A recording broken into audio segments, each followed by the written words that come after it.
Hey guys, today we're going to be talking about this. This is the MacBook Air with the M2 chip. It came out recently and I've been eyeing it for a while, but I could never justify it because I already have a MacBook. I'm going to get to that in just a minute, but first let's unbox this thing. I really want to see what it looks like inside. Heard it's amazing, never actually touched one myself. So let's quit the chit chat for a minute.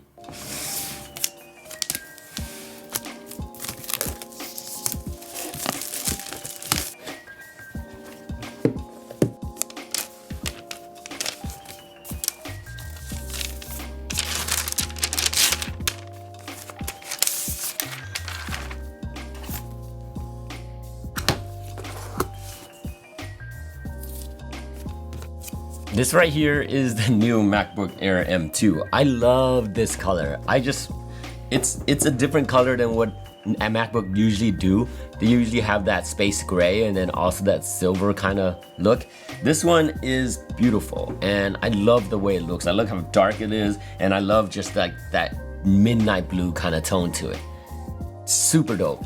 The laptop is really light with two USB Type-C right here and a charging port. The really cool thing is that the wire matches the MacBook, which is really awesome. So now I know exactly where it belongs. And then you also get like a power docking. Anyways, those are there. This is the MacBook Pro. This is all there is. Also a headphone jack. That's pretty much it. Two USB, charging port, and headphone jack. That's all there is. So why did I get another MacBook? I didn't get rid of my last one. That's what you guys are thinking. The MacBook is still there. My MacBook Pro M1 Max. I love that laptop. That is my main heavy duty, heavy editing, all work laptop. This, I wanted something that I can take around, something that I can use for my personal use. So the MacBook Air is pretty much it. It's something that can do it all, but small. I've been wanting to travel with a laptop just in case I want to do quick edits or quick uploads or anything like in that particular style. Just quick movements and easy work instead of super hard into the detail work. And that's where this comes into play. This will be with me most of the time. It'd be at home, it'll be traveling with me, but it won't really be used here in the office. It's always nice to like open up a MacBook for the very first time. It just turns on and it just feels like, wow. Anyways, this is how the inside looks like.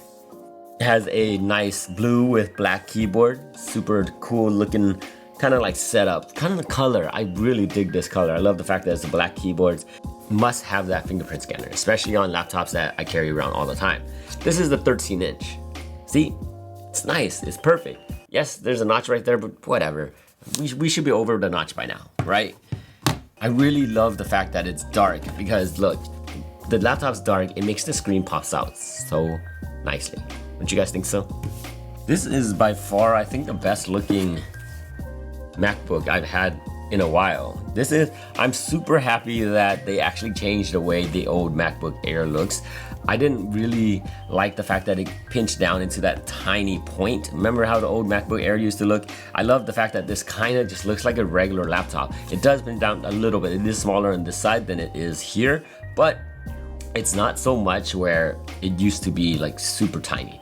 I love this because it actually feels like a regular laptop. And the fact that this has an M1 chip in there, which means a lot of the stuff that I use, Lightroom, Photoshop, Final Cut, will work really well just because M1 works perfectly with things that are Apple made. And also Adobe has adapted a little bit to the Apple. So it works really well to it too. The setup I got is a 13-inch, 10-core, 16 gigabyte of RAM and 512 gigabyte of storage. The reason why I only went for 512 gigabyte is because that terabyte upgrade is a lot, and it costs a lot.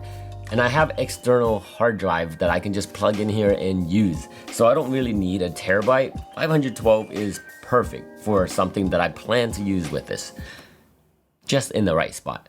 Anyways, I will come back and give you guys a full review on this, seeing if I still like it or am I over it. This is super light also, and carrying it around would be no problem. Just having it around the house or even bringing it on trips. I have this idea what I'm gonna do with this laptop, which makes it super nice and easy to use, and I can't wait to just really digged into this and seeing if it's actually good, if it's slow, if my old one is just 100 times better and this becomes obsolete, or like I'm not using it no more. So I'll come back and give you guys another review. So you guys have to stay tuned for the full review of this, seeing if I really like it or if it's just done with. Alright you guys, my name is Andy and I'll catch you guys in the next one. Later.